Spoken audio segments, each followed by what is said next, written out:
Assalamualaikum dan selamat pagi murid 5B. Cikgu harap semua orang sihat dan bersedia untuk menerima pelajaran matematik pada hari ini. Hari ini kita nak belajar apa? Okey, hari ini kita nak belajar tajuk penyelesaian masalah yang melibatkan koordinat, nisbah dan kadaran. Pada minggu lepas saya dah jawab koordinat. Saya dah jawab nisbah. Saya dah jawab kadaran. Jadi pada minggu ni kita nak guna ilmu yang kita dah belajar minggu lepas untuk kita selesaikan masalah. Kita tengok dulu objektif pembelajaran. Pada akhir pembelajaran saya akan belajar menyelesaikan masalah melibatkan koordinat dan nisbah dan kadaran dengan betul. Okey. Sebelum kita nak masuk penyelesaian masalah, saya nak mengulang kaji semula. Mengulang kaji. Koordinat. Cara nak tulis koordinat, contoh kalau titik A. Koordinat dia mesti kurung 3, 5. Contoh ni koordinat nak tulis. Lepas tu dekat koordinat dia ada jarak mengufuk. Dia ada jarak mencancang. Kena ingat balik. Kalau boleh kena tengok balik video yang hari tu kita dah belajar. Jarak mengufuk dan jarak mencancang. Mengufuk, okey, kalau sekarang saya buat keluar sarta cartes kat sini kat atas ni sarta cartes awak. Okey, mengufuk adalah paksi X. Mencancang adalah paksi Y. Saya tulis sekali lah. Yang bawah ni mengufuk. Ni mengufuk. Yang atas Y ni adalah mencancang. Nak cari jarak, contoh, saya bagi 2 titik lah A, nilai dia 3, 5. Titik B, katakanlah nilai dia 7, 3. Contoh. Nak cari jarak mengufuk. Jarak mengufuk adalah paksi X ini. Yang saya bulat ni. Jadi jarak mengufuk, ambil je. 7 tolak 3 sama dengan 4 unit.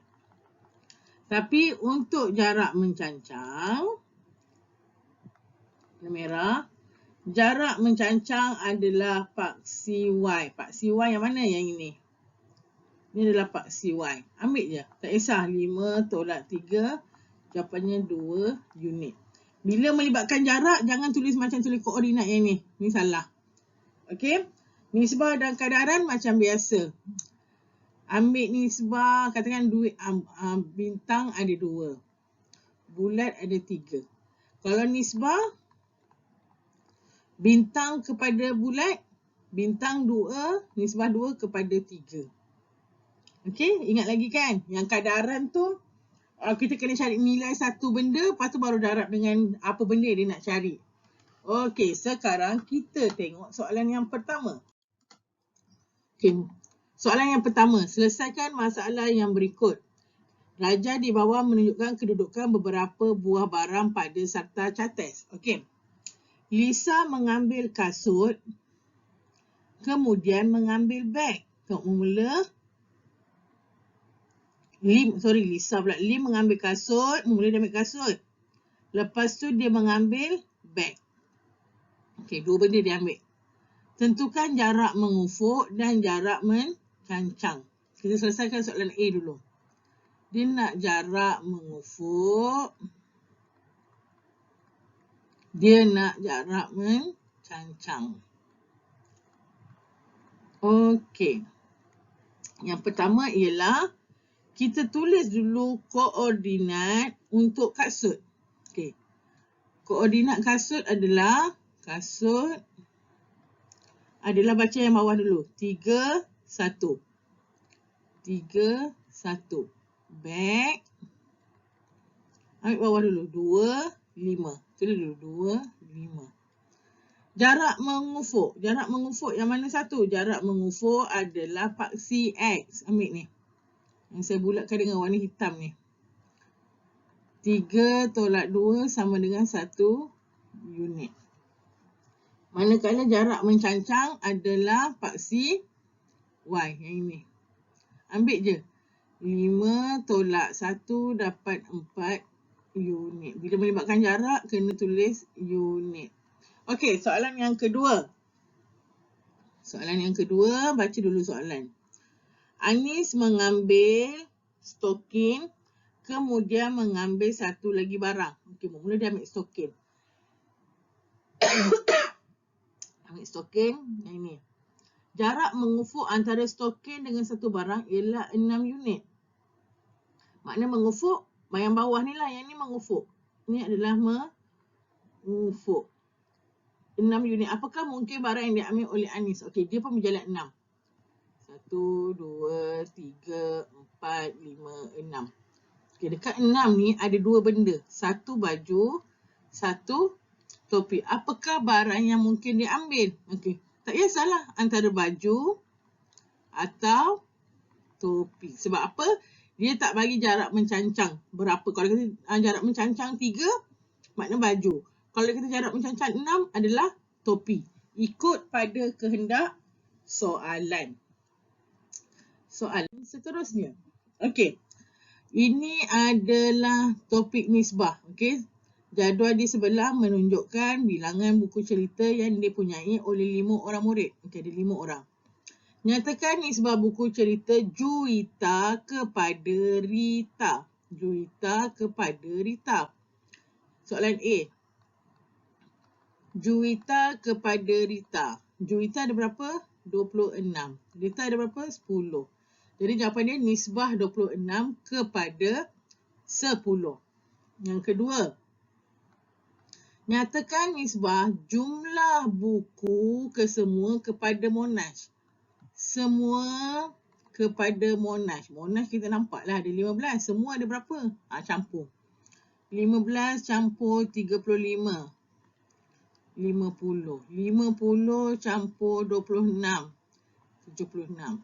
76 campur 8. 84. 84 campur 10. 94. Semua ada 94. Monash ada berapa? 15. Tu je jalan kira dia. Okey? Kalau semua kena campur dulu.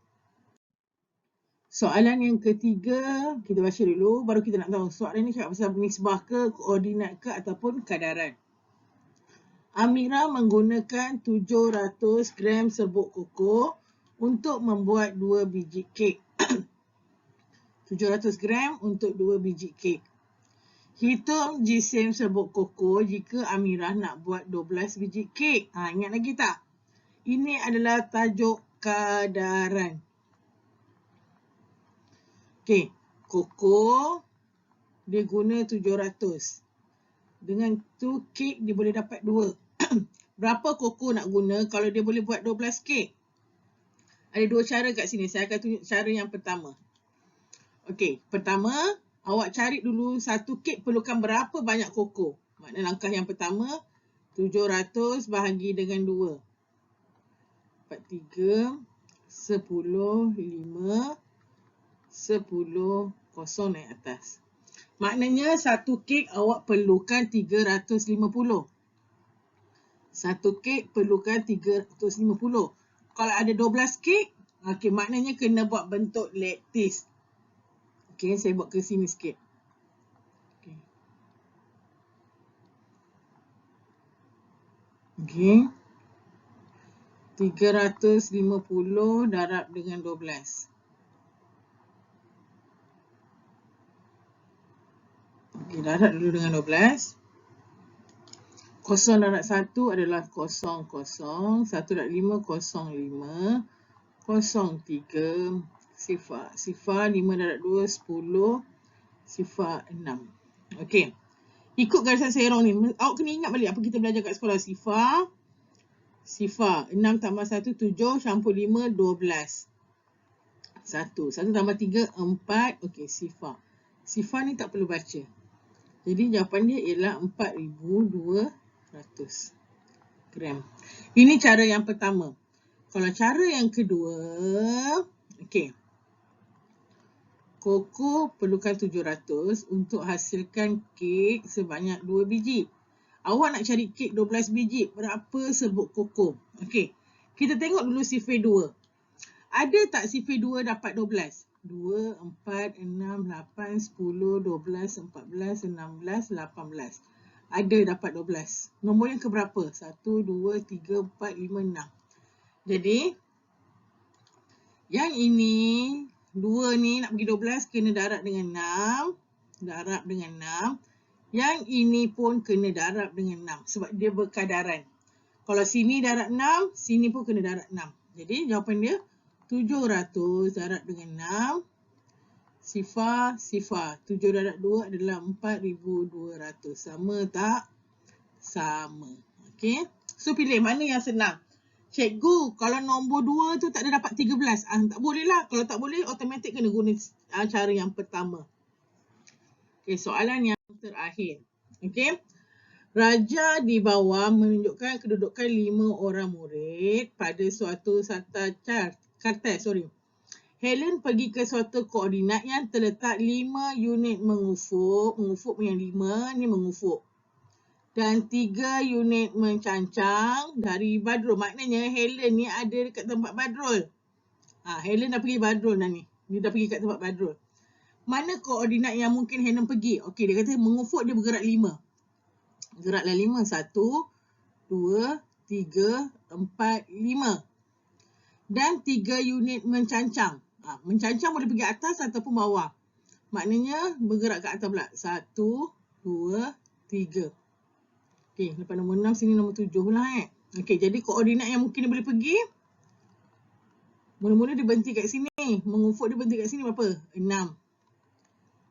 Lepas tu dia pergi sampai atas adalah 7. Ini mungkin. Ataupun lagi satu.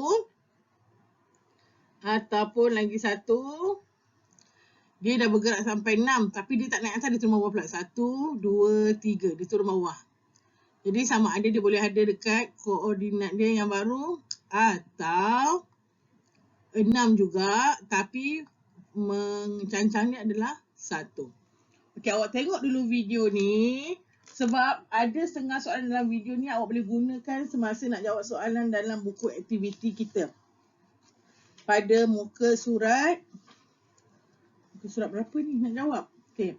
Kita akan jawab pada muka surat 102. Kita buat dulu 102 hari ni.